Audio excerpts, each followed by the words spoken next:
Welcome back warrior defence academy Ambala cantt. आज फिर GK में एक इम्पोर्टेंट टॉपिक लेकर आए हैं, जिस टॉपिक का नेम है संयुक्त राष्ट्र संघ।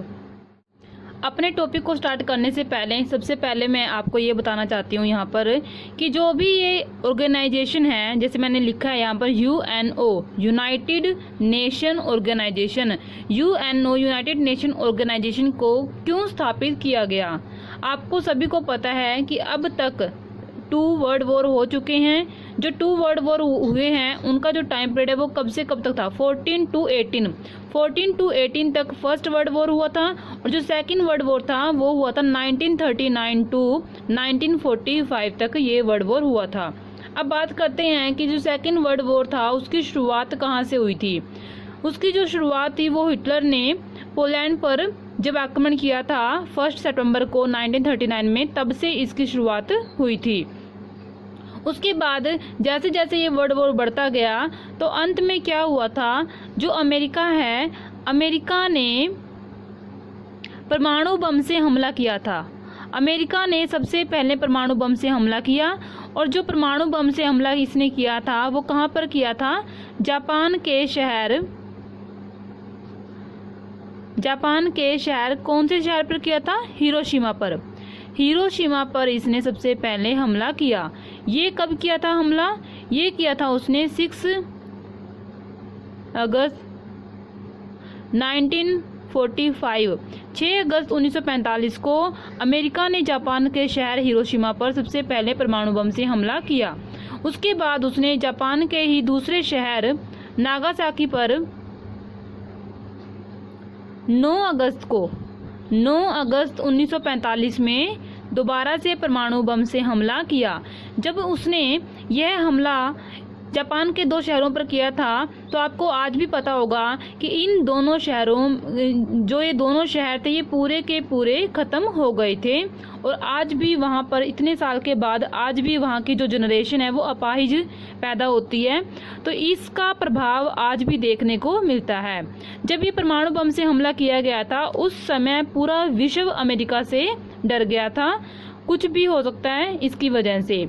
उसके बाद सभी कंट्रीज ने क्या सोच लिया कि हम आगे से युद्ध नहीं करेंगे, युद्ध को विराम देते हैं। इस वजह से युद्ध को विराम दिया गया, और उसके बाद भविष्य में युद्ध ना हो उसके लिए क्या किया जाए, उसके लिए एक ऑर्गेनाइजेशन, एक संगठन की स्थापना की गई। और जिस संगठन की स्थापना की गई थी उसका नेम है UNO, United Nation Organisation. United Nation Organisation को हिंदी में क्या बोलते हैं? संयुक्त राष्ट्र संघ। अब इसी के बारे में हम लोग आगे पढ़ेंगे। अब बात करते हैं कि जो यूएनओ है, यूएनओ की स्थापना है वो कब की गई थी। यूएनओ की स्थापना 24 अक्टूबर 1945 में की गई थी। और कहाँ पर की गई थी? न्यूयॉर्क में। यूएनओ की जो स्थापना थी वो कहाँ पर की गई थी? न्यूयॉर्क में की गई थी 24 अक्टूबर 1945 को। उसके बाद यदि बात करते हैं कि जब इसको स्थापित किया गया उस समय इसमें सदस्य देश कितने थे?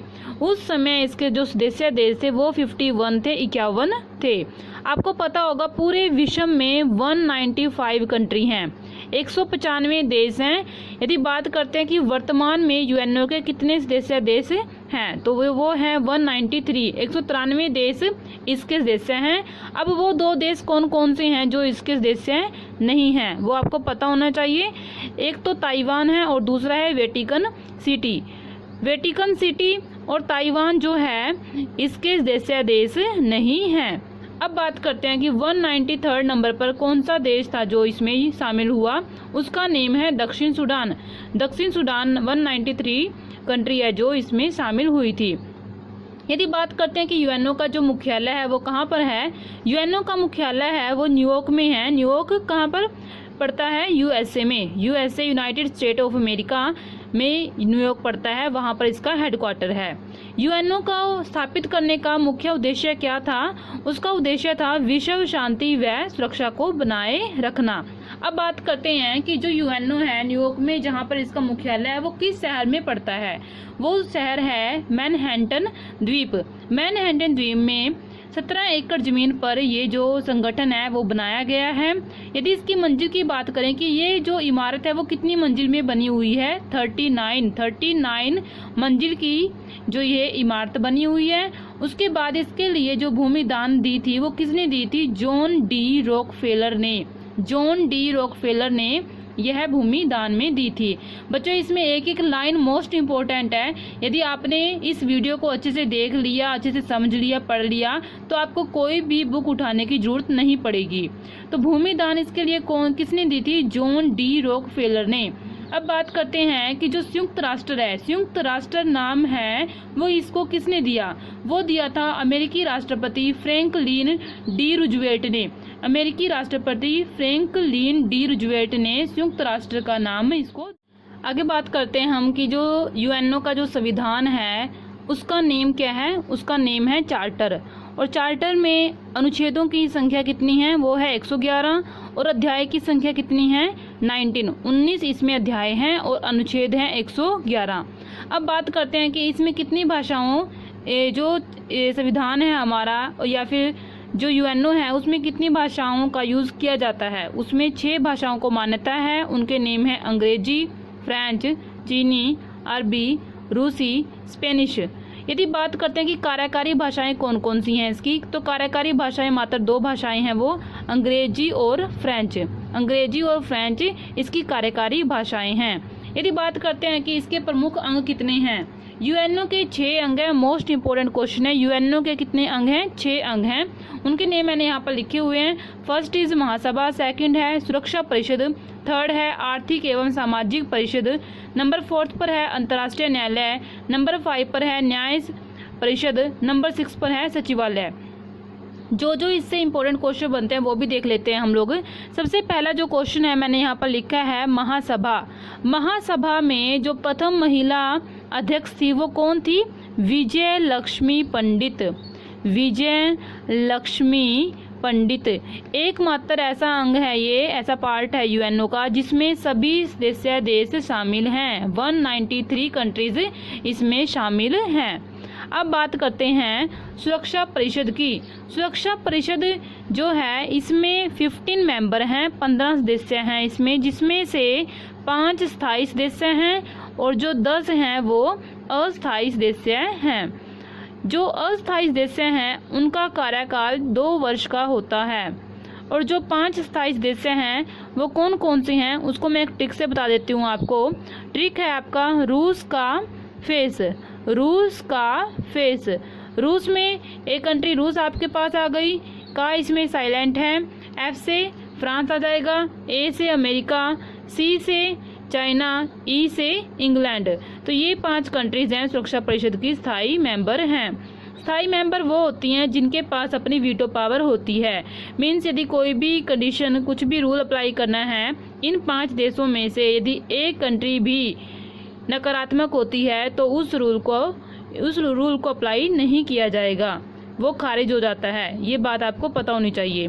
उसके बाद है आर्थिक एवं सामाजिक परिषद। आर्थिक एवं सामाजिक परिषद आगे है अंतर्राष्ट्रीय न्यायालय। यदि बात करते हैं अंतर्राष्ट्रीय न्यायालय की, अंतर्राष्ट्रीय न्यायालय में जो न्यायाधीश होते हैं उनकी संख्या कितनी है, 15। और जो इनका कार्यकाल है, बात करते हैं इसके कार्यकाल की, इसमें कार्यकाल जो होता है वो होता है 9 वर्ष का। यदि बात करते हैं कि अंतर्राष्ट्रीय न्यायालय का जो मुख्यालय है, मुख्यालय कहाँ पर है इसका, द हेग नीदरलैंड में, द हेग नीदरलैंड में इसका मुख्यालय है। उसके बाद लिखा है मैंने न्याय परिषद, उसके बाद लिखा है सचिवालय। अब बात करते हैं कि जो यूएनओ है, यूएनओ के प्रथम महासचिव कौन थे। यदि बात करते हैं प्रथम महासचिव की, तो इसके जो प्रथम महासचिव थे वो थे प्रथम महासचिव थे इसके